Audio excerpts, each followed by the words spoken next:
I had people who came from Don Jazzy's page and were like, "Oh, it's jelly shoe. I don't wear rubber. It's seasonal, but I can support your business. Send me your details." They gave me money. So when I kept hearing it's seasonal, that was when I realized that true. One of the issues I had not making sales every day was because it It was was a seasonal seasonal business. business. So until that moment, it had not clicked. No, it had not. I was Interesting. buying it year in, year out. Yeah. Like, so it was that moment it clicked that because if what I was selling at that point was something everyone could use, I would have made more. Interesting. I would have made more. But a lot of people will come, "Oh, I don't wear, but let me support you. Drop your details." So it was that moment that it clicked that, oh, It was seasonal. it was seasonal. So how did you address that? Then that was when I pivoted to teaching. So I sat down, I was like, okay, it's seasonal. What do you want to do? What can you do? What else can you do? I kept selling on the side. Then I realized that, okay, let me turn my knowledge to cash.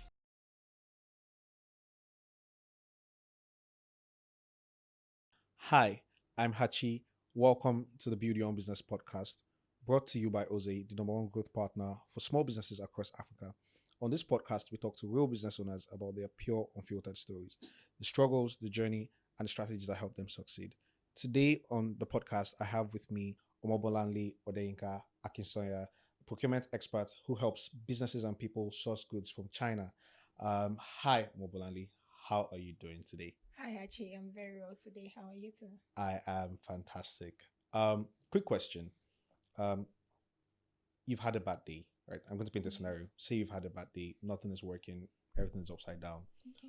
What is one meal that can turn your day around? Like if you had a bad day, one meal that can make you feel good. I think jollof rice, smoky jollof rice. Smoky jollof, actual proper smoky jollof Yeah. rice. With chicken or turkey? I think turkey preferably.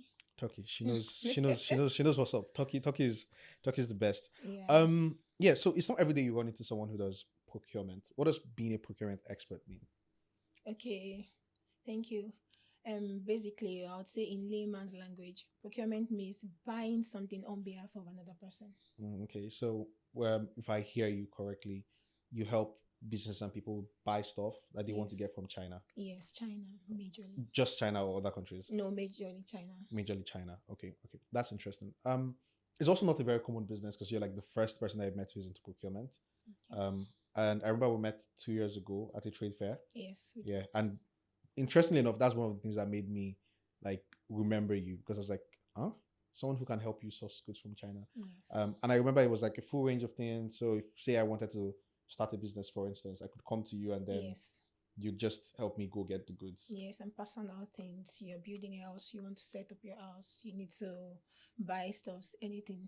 That's Basically, not just businesses, as a personal shopper. for personal. Okay. Yeah. Oh, interesting. Um, how did you? I mean, for all examples, this is a podcast about for business owners and by business Yeah. owners like yourself. And I'm curious, how did you get into business? What was your first foray into business? Into business.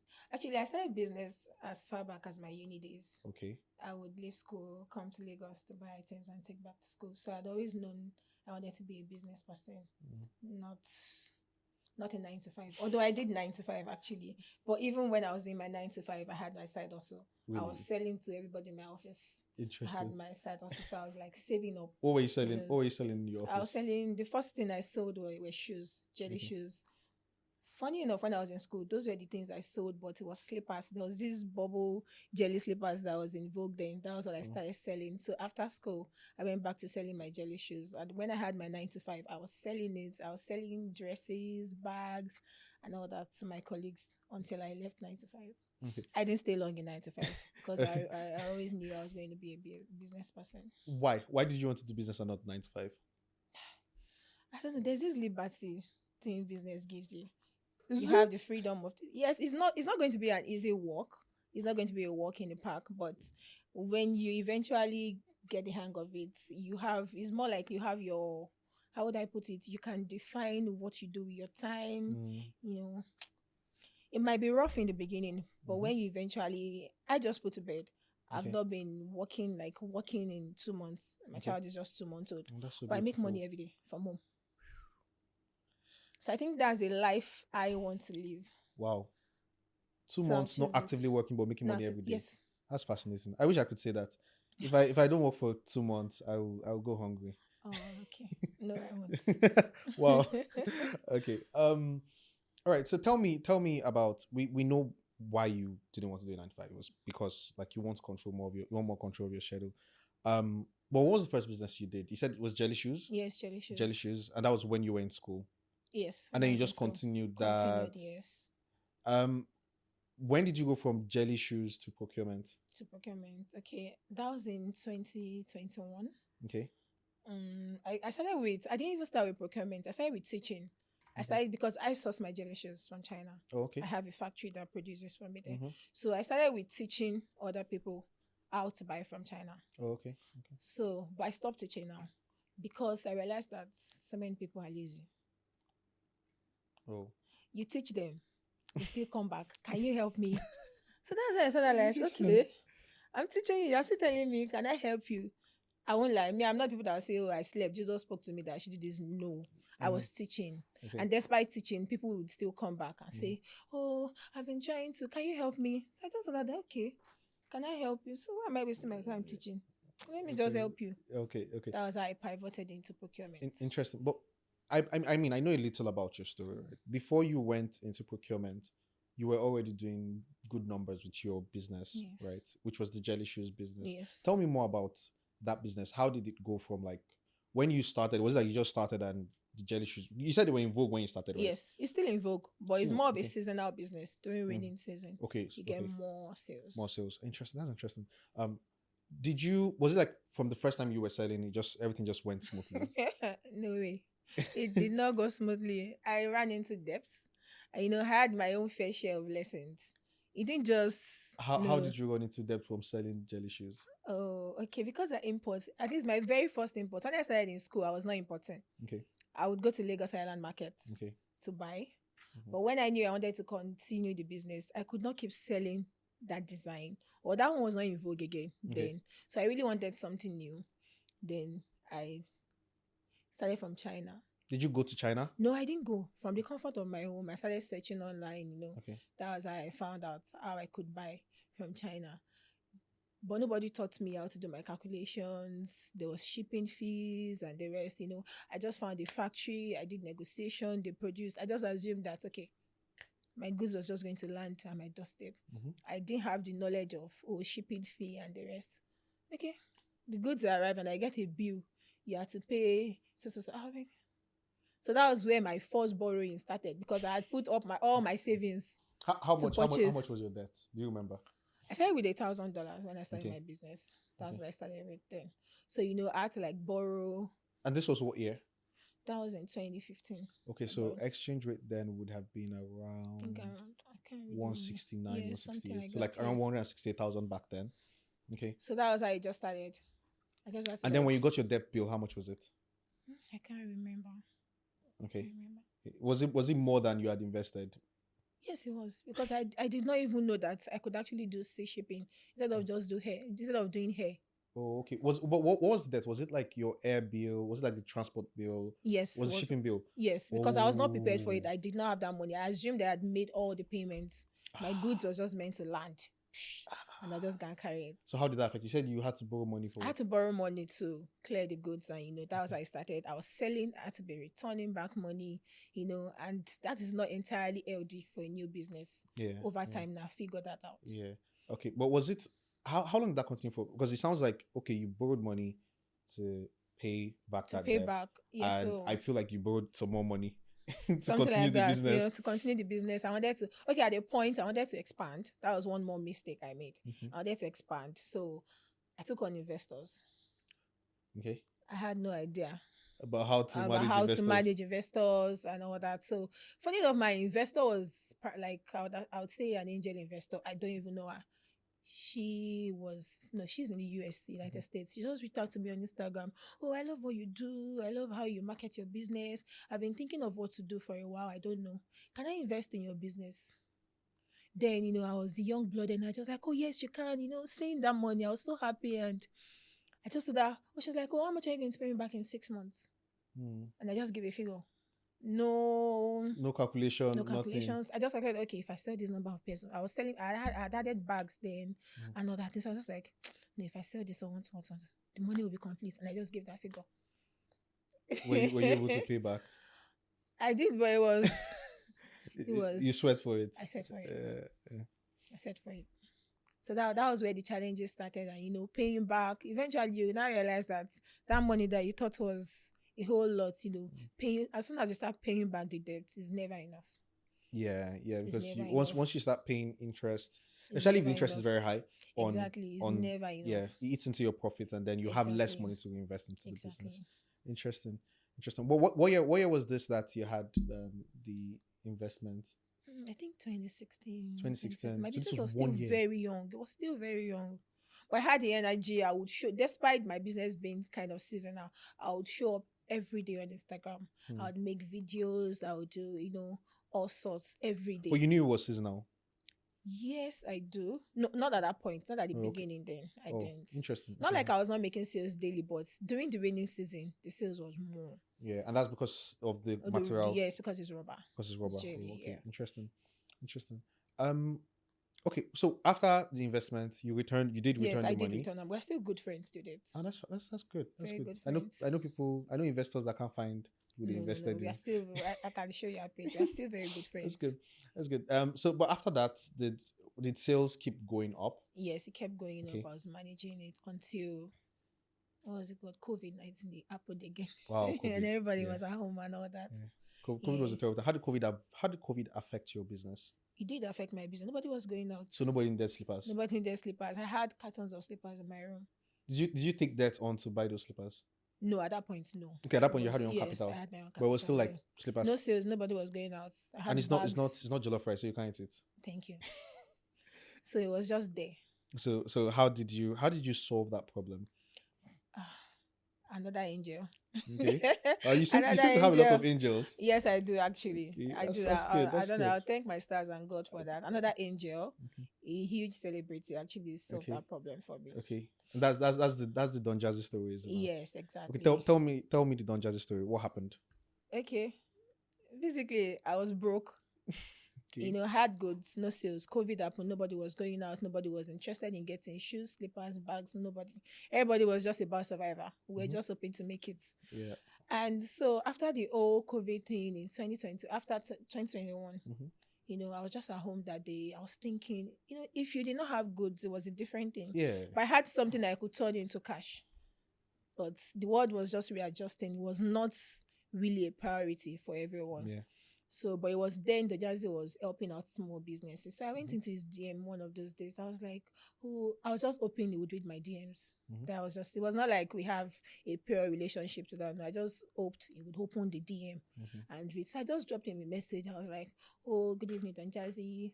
I'm a business owner. I'm so broke. I'm not begging for money, but I have goods I can turn into money. I just need you to shout out my business. Fortunately for me, instantly, he read the DM. That's interesting. I just like, good evening, ma. I was like, Jesus, I screamed for my bed, like, this is not happening. So I told you, before I said that, I said, please, I'm not scam. I can actually bring the goods to you to see that I have them for sale. I was like, what do you sell? I said, jelly shoes. I was like, oh, really? What's jelly shoes? I've not seen a jelly shoe. Can you bring them down? And the next thing just said, Friday, 1 p.m. Reach out to my manager. It still feels, at this point, it was still like a dream. Exactly. I didn't tell anyone. I was not sure. So that he will not tell me on Thursday that, sorry, I didn't know what I was doing then until Friday. I did. I was communicating with the manager and I left. I went there. Went with my stuff. I was like, really? Do you know why I wanted you to come actually? I don't know what a jelly shoe is. And I would really, really love I also didn't know what a jelly shoe is until I talked to you. That was just it. I showed him. I was like, this is nice. And the first thing was like, how many pairs of shoes do you have here? I told him, I was like, okay, paid for it instantly. I was like, paid for all the pairs of shoes. I had about 50 pairs 50 there pairs. instantly. So he paid 250. I was like, take this, just share it to your followers, people interested. I was like, okay, let me just make a video for you.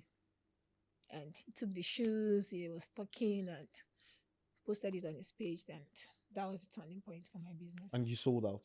Everything. I was owing people. That was Your the own turning people point. jelly shoes. Yes, I had to like hold her hand. That was the turning point for my business. That's fascinating. I think for a lot of businesses, there's always that one moment Yeah. where things sort of like just, I mean, Yes. for a lot of businesses. But I also know that a lot of businesses get that push, that kind of Don Jazzy moment where you're viral and you're selling out, and then they can't sustain it. How did you sustain yours? Okay, about not being sustainable, that moment, it can actually happen to anyone. It almost happened to me too. Mm. It Tell me that almost did. story. And it was that point I realized that, okay, I had people who came from Don Jazzy's page and were like, oh, it's jelly shoe. I don't wear rubber. It's season now. But I can support your business. Send me your details. They gave me money. So when I kept hearing it's seasonal, it's seasonal, that was when I realized that true. One of the issues I had not making sales every day was because it It was was a seasonal seasonal business. business. So until that moment, it had not clicked. No, it had not. I was Interesting. buying it year in, year out. Yeah. Like, so it was that moment it clicked that, because if what I was selling at that point was something everyone could use, I would have made more. Interesting. I would have made Interesting. more. But a lot of people will come, oh, I don't wear, but let me support you. Drop your details. So it was that moment that it clicked that, oh, It was seasonal. it was seasonal. So how did you address that? Then that was when I pivoted to teaching. So I sat, I was like, okay, it's seasonal. What do you want to do? What can you do? What else can you do? I kept selling on the side. Then I realized that, okay, let me turn my knowledge to cash. Okay. So I started teaching how to import from China. That's interesting. That's interesting. That makes sense. That makes sense. So And teaching people how to import from China is not a seasonal business. No, 'Cause it's people- not. I mean, if Everybody, they want to new import seasonal businesses products, every day. New businesses are springing up every day. So was that moment for me? That's great. That's great. I think this, in the tech world, in the business world, we call this a pivot, right? So it's like you learn that, oh, this business isn't working as great, and so you go start doing something else. You said your journey your journey was you used to import jelly shoes, then you started to teach, then you went into procurement. Yes. Why procurement? Why procurement? They used to say, there's a word they used to say, I'm trying to remember that, follow your passion or something, something.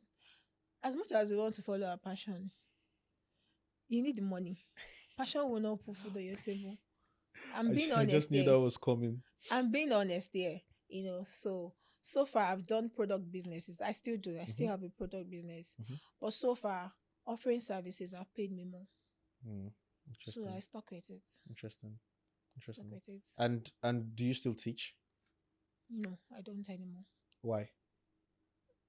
I said something before. I don't know, maybe I mentioned it here, that people are lazy. So when you teach, they keep coming back. I'm not entirely a very patient person.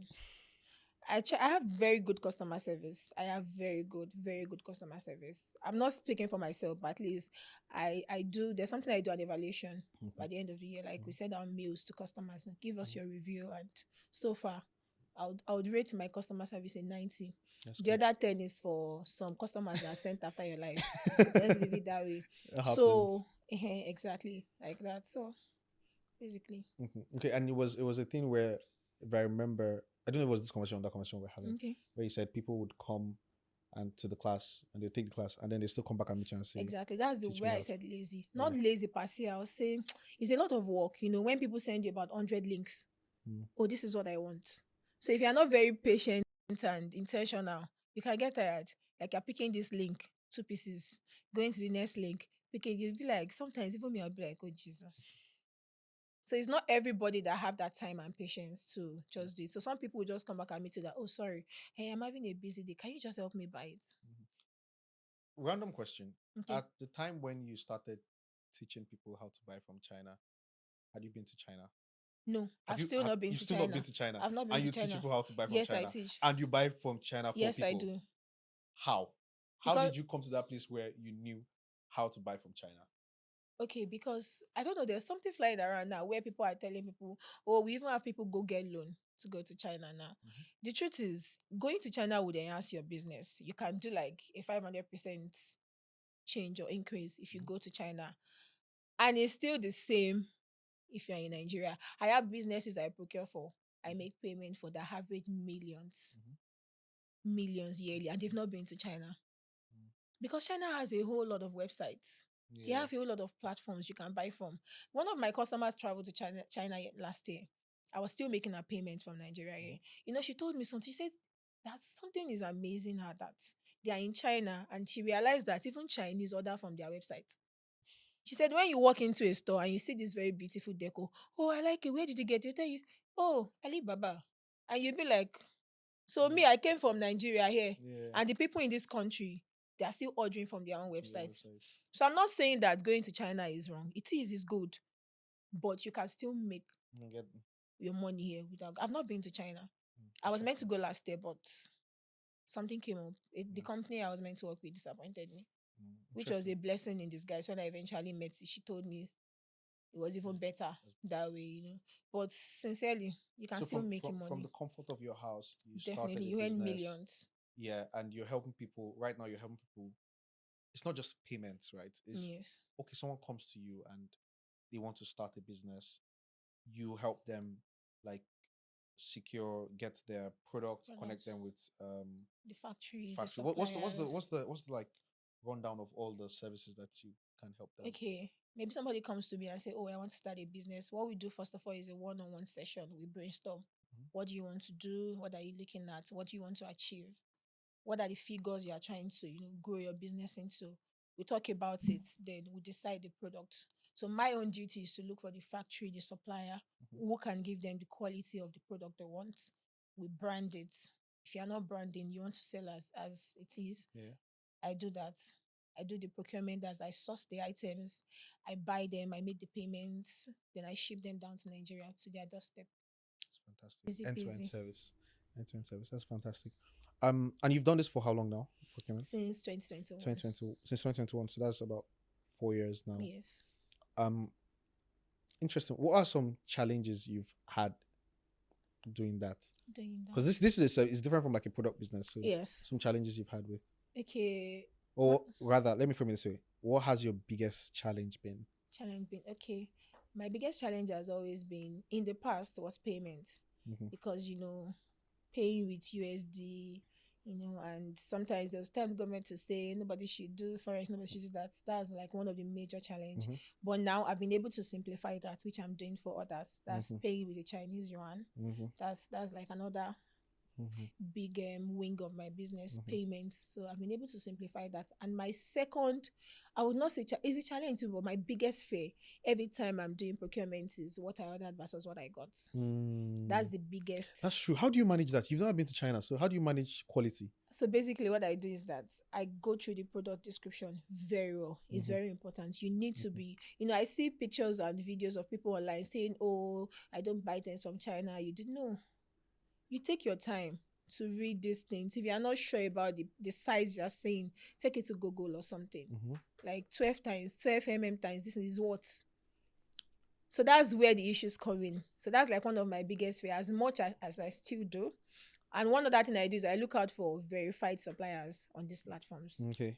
Verified ones. I also look out for their reviews. People who have bought things from them. Some people don't sugarcoat it. They'll write it in their reviews. Do not buy from this company. Run away. So those things, if you cannot take your time to read those things, you're definitely going to have issues. So what I do is I go through the reviews. I look out for verified suppliers and companies and factories. So when I do that, you just leave the rest to God. But so far, I don't think I've had any. Well, that was into my next question. If you've had any cases of what you ordered versus what you got. No, I've not. The only one I think I've had one, but it was a personal thing. I think I bought an iPad, but it was my mistake. I did not read that it was not the Google version. Okay. So I think that was the only thing. Okay. So I now have an iPad that has all the Chinese TV and all those things, and I'm unable to download apps that are Google apps. That's just it. Okay. That's fantastic. That's fantastic. How do you, considering that you're in a service-based business, how do you market it? How do I market it? Basically, social media. Instagram is my main market. I market it. I also do influencer marketing. Okay. Yes, that's what I do. So I think what I'm more curious about is what you do is something that has to be very targeted towards either people who have businesses or people who are about to start businesses, how do you find these people? You just go on your social media like, hey, I do this, and just hope that somebody finds it. Do you run ads? Do you deliberately look for groups of business people and say, hey, oh, this group of business people, this is what I do? Like how do you how Exactly. do you You do? said two major things I do, which is I approach businesses. Mhm. That's number one. I approach businesses. I look for group businesses. I join different groups. So this is what I do. And secondly, I'm heavy on sponsored ads. Okay. I have an ads budget every week. Oh, that's interesting. Not Every most week. most small businesses don't have that. When did you make the decision to start running ads for your business? Last year. But last year I did influencer marketing. Okay, and how did that turn out? It actually turned out well. Turned out well. Because I remember this year I was talking about, I made a video that, getting first time businesses to trust me with their money is quite tasking, because people start telling you, I hope you are not scam, I just found your page, how is my money safe? So I was just down that day. I made a random video that, I'm praying for trust at first sight with customers. Then one of my customer entered my DM and he was like, oh, I think influencer marketing works for you. I found you from so page, from the ads you did. I was like, oh, really? I was like, yes, because this is somebody that pays in millions. So I was like, I found you from that advert. And I told him that, oh, but these influencers charge heavily. Mm. I don't think I can keep up with it. I was like, oh, but it works for you. So I sat down, I was like, okay, if I can't keep up with influencer marketing often, what can I do? Mhm. That was when I resolved to sponsor that Mhm. every week. Every Friday, I renew my budget. And the reason I chose every week is that so that when I figure out that this ad is not It's working, not working. You I can. stop it. I pick a That's new so one. good. That's So so that's good. what I do. That's so good. As someone who does that for work, like Okay. that's a good way to think about it. Yes. That's so good. So total span of your business now, you've been doing business for about 10 years. In Yes. that time, you've done 3 different businesses. Several. Are there more than these The, three? the other businesses The I've other done ones? during COVID, I sold hand sanitizers. Ah, you were I've done locked a in. whole lot, You're a locked whole lot, in. a whole lot of That's so businesses. that's so cool. I've done skincare before. Okay. I've done a whole lot. What's the strangest business idea you've had? The one that you look back at and you go, what was I even thinking? Hmm. I think it was the skincare. Okay, tell me It was about the it. What happened? skincare. Because I don't know, I was a skincare and I could not keep up because everybody's looking for Osha Papa. I'm just like, are you for you? I can't keep up with this. Everybody wants to That's look why I like just skin. I took an advanced course. And Okay. when I saw what they were mixing, I'm like, no way. No, no, That was no. why I left skincare. That's good. That's good. At least you left. There are people who Yes. wouldn't have No, no, left no. and just have made it. Um. I can't keep up. All right. So 10 years you've been running business. Um. Assuming you were going to start afresh today, Mm. what are the things you know now that you didn't Okay. know when Mm. you first? I'll say like 3 things that come to mind that you just think about it. Oh, these 3 things I didn't know them when I started. I know them now. What are they? Okay. Marketing. Mhm. Heavy on marketing. Mhm. Every day. It does not matter how much revenue you make. You cannot stop your marketing. Mm. You cannot stop it. Consistency.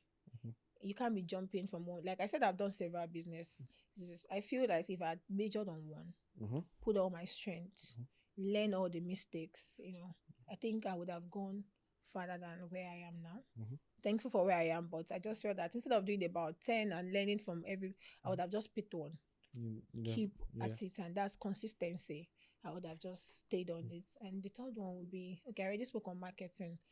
Marketing and ads, it should be the Yeah. same thing. So heavy on marketing and ads. Okay. Heavy on Every it. marketing ads and consistency. So Yes. consistency is that if you pick a business, stay with it. Stay with it. Even when you are going to bring another one, like you're going to be starting up a new business from the profits you've made from that From one. that one. When you're comfortable with that one, it's grown, then you can pick from the profits and invest into a smaller business. I think that, and thirdly, don't take on investments you don't know nothing about. A lot of people are so heavy on looking for investors, this business, or when you think your business is growing, you need more funds, you be sure that you're at that point where you're ready to expand, ready to take on these investments before taking it. All right, fantastic. That's super helpful. Especially the third one, like you said, a lot of businesses need money. Yes, we do. So what you often find businesses doing is taking money wherever it comes without caring about Yes. whether they actually are able to repay the investment or it Exactly. makes sense for them at the time. And that's super important. Thank you so much for the time you spent talking to us. This has been a very interesting conversation for me. I've learned a thing or two about business and marketing and procurement. I may be coming to you to help you get something from I China. can't wait. But yeah, this is very interesting. Where can we find your business? Okay, for now we operate majorly online, although we are working on our working space. Okay. But so for now, Instagram is our main market at Okay. Mobolahub. At Mobolahub on Yes, Instagram. on Any other Instagram. places on any other social media TikTok, account? but majorly Instagram. Mostly Instagram. So But our working space will be ready in about 3 months. all right. So if you're looking for a procurement expert, please speak to Mrs. Omobolanle. Find her at Mobolahub on Instagram and get your goods from China. Thank you so much for spending this time with us. Thank It's you, been Hachi. super exciting to have you. See me. Thank you so much. That's all on this edition of the Build Your Own Business podcast. Catch us next time with interviews from real entrepreneurs across Africa. Also make sure to like, share, and follow Jose on all platforms: Facebook, Instagram, TikTok, and YouTube. See you next time.